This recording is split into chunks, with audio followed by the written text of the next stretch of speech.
Salut amis madrilènes, on est parti ce soir donc pour un petit débrief du huitième de finale retour de la Ligue des Champions. Ce match qui a donc opposé le Real Madrid au Paris Saint-Germain, ça s'est terminé il y a quelques minutes. Et c'est pour ça qu'on aime le foot, encore une fois, un scénario complètement dingue ce soir. La qualification du Real pour les quarts de finale de la Ligue des Champions. Victoire 3-1 pour les merengues qui ont renversé le Paris Saint-Germain.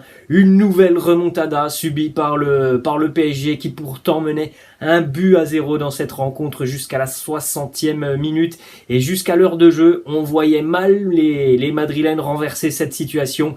Il a fallu donc un coup du sort, cette erreur de Gigi Donnarumma qui a totalement remis les Madrilènes dans le match, qui a permis aussi au Real tout simplement d'y croire à nouveau. Prestation exceptionnelle de Karim Benzema, auteur d'un triplé ce soir, Cabenwebe, qui a donc crucifié le Paris Saint-Germain. Côté Paris Saint-Germain, l'ouverture du score en première mi-temps, signé Kylian Mbappé. Peut-être que cette élimination du Paris Saint-Germain prématurée face au Real Madrid, c'est peut-être aussi vraiment le dernier signe qui va pousser Kylian Mbappé à rejoindre le Real l'année prochaine.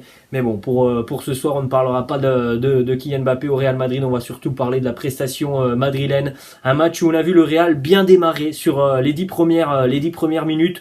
On a vu de bonnes choses avec un gros pressing, et puis très rapidement, le Real Madrid est retombé dans ses travers.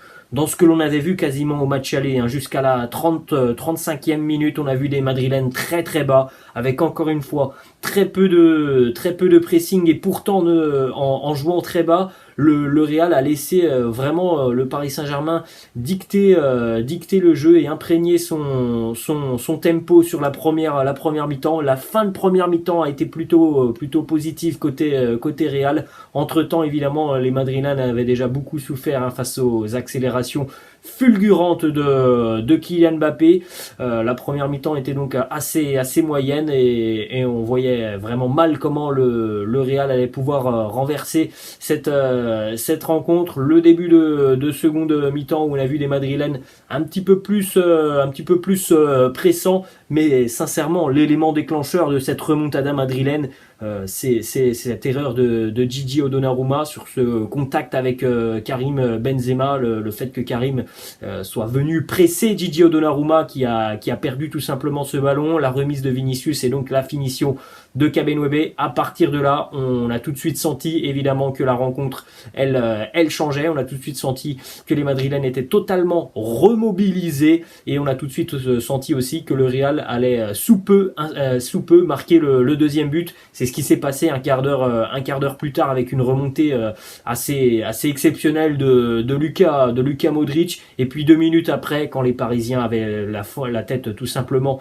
au fond du trou, au fond du seau, comme vous voulez, et bien le troisième but, avec une nouvelle fois une erreur de Marquinhos dans la défense parisienne, qui offre sur un plateau un nouveau but à Karim Benzema. Le football est un sport qui se joue aussi avec la tête, et ce soir les Parisiens ont une nouvelle fois été en dessous de ce genre de rencontre. Niveau mental, cette équipe du Paris Saint-Germain, elle a un très sérieux problème, et ça on le sait depuis de nombreuses années. Rappelez-vous des déclarations d'avant-match, on en a parlé ce matin un petit peu, des déclarations de Carlo Ancelotti qui ce matin nous disait que ce match il allait se jouer aussi sur beaucoup de petits détails, et surtout sur l'aspect mental, l'aspect émotif de cette rencontre, et on l'a vu sur la seconde mi-temps. Voilà, l'erreur de Gigi Donnarumma qui a totalement relancé le Real Madrid, qui a fait bouillonner aussi le Bernabéu.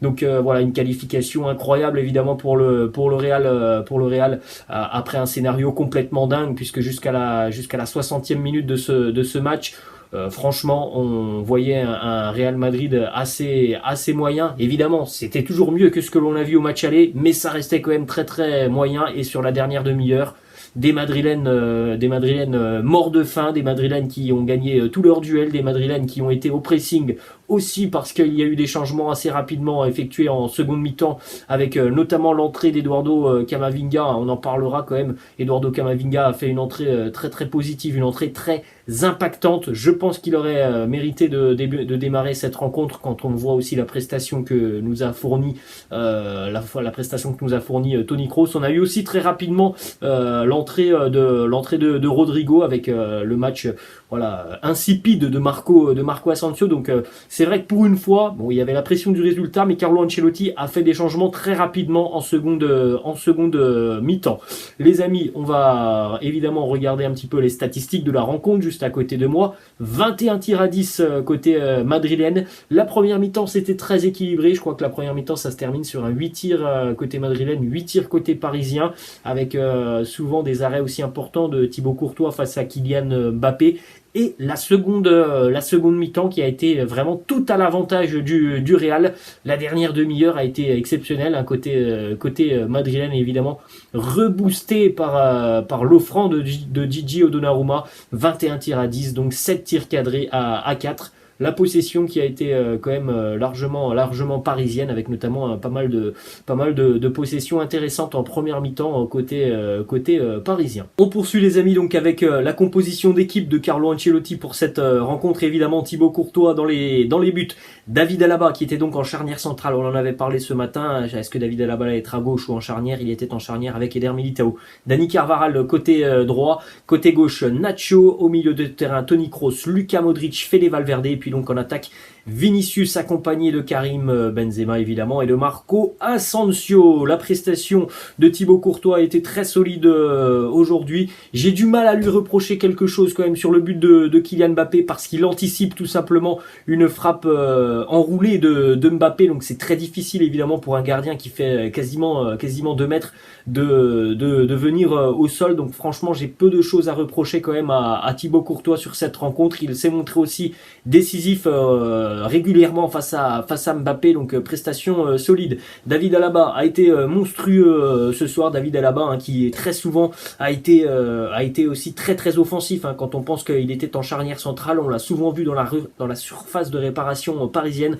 Très gros match de l'international autrichien. Eder Militao lui a été héroïque, il a quasiment fini sur les rotules. La charnière centrale madrilène ce soir, elle a été plutôt intéressante hein, franchement dans l'impact physique. On a vu des joueurs vraiment très très agressifs. C'était positif ça évidemment côté madrilène. Plus de problèmes évidemment en ce qui concerne les latéraux, même si j'ai trouvé la prestation de Nacho très très sérieuse hein, la prestation de Nacho, rarement pris à défaut sur son côté. Évidemment beaucoup plus compliqué en ce qui concerne Dani Carvajal parce que aussi en face de lui il y a un sérieux client en la personne de Kylian Mbappé. Mais après c'est aussi surtout l'aspect offensif qui a été décevant en ce qui concerne Dani Carvajal parce que franchement ce côté droit madrilène il a énormément posé problème, que ça soit défensivement mais aussi offensivement par rapport à la relation qui est quasiment inexistante entre Dani Carvajal et Marco Asensio.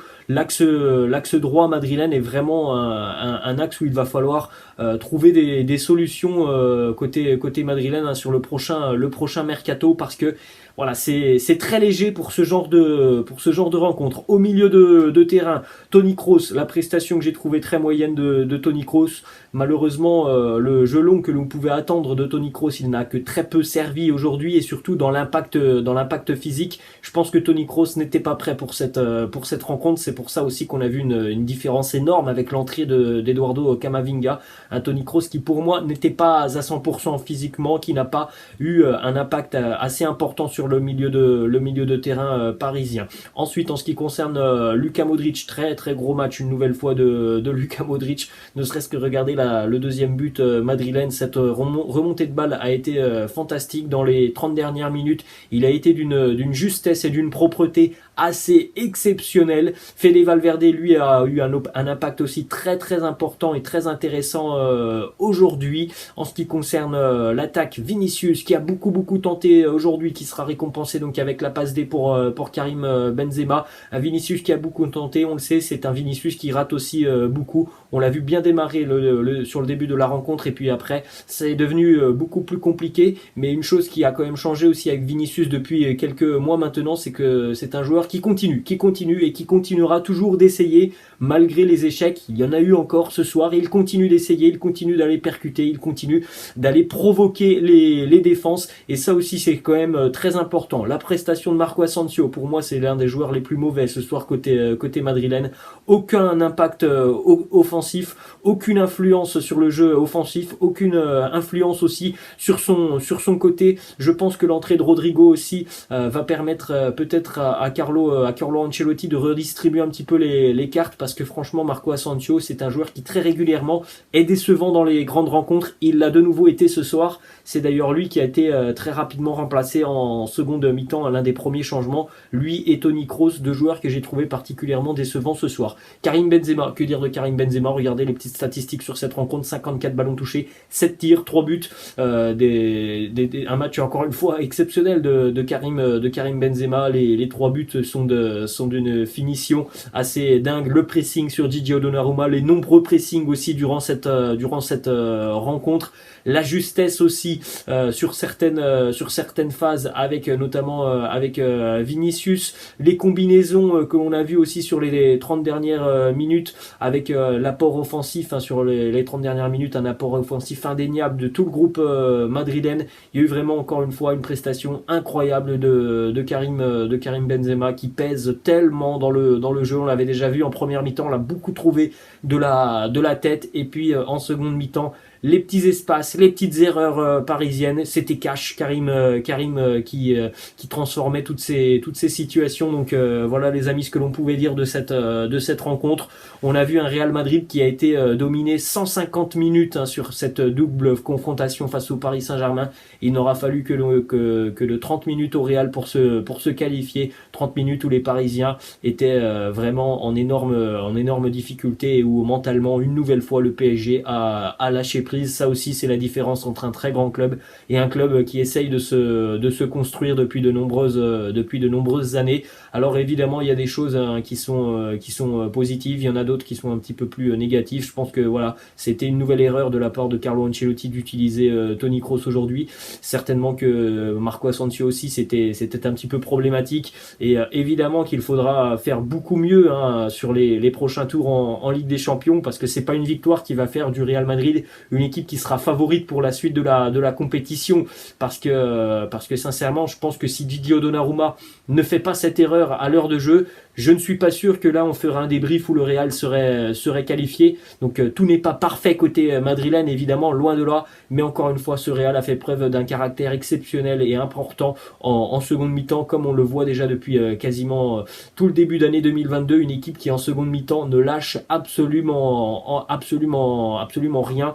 Donc voilà ce que l'on pouvait dire les amis de cette victoire et qualification incroyable du Real au terme d'un scénario complètement dingue face au Paris Saint-Germain. Les amis, j'espère que cette vidéo vous a plu. N'hésitez pas comme d'habitude à lâcher un petit pouce bleu. N'hésitez pas non plus à vous abonner à la chaîne. Je vous laisse et je vous dis à la prochaine. Ciao.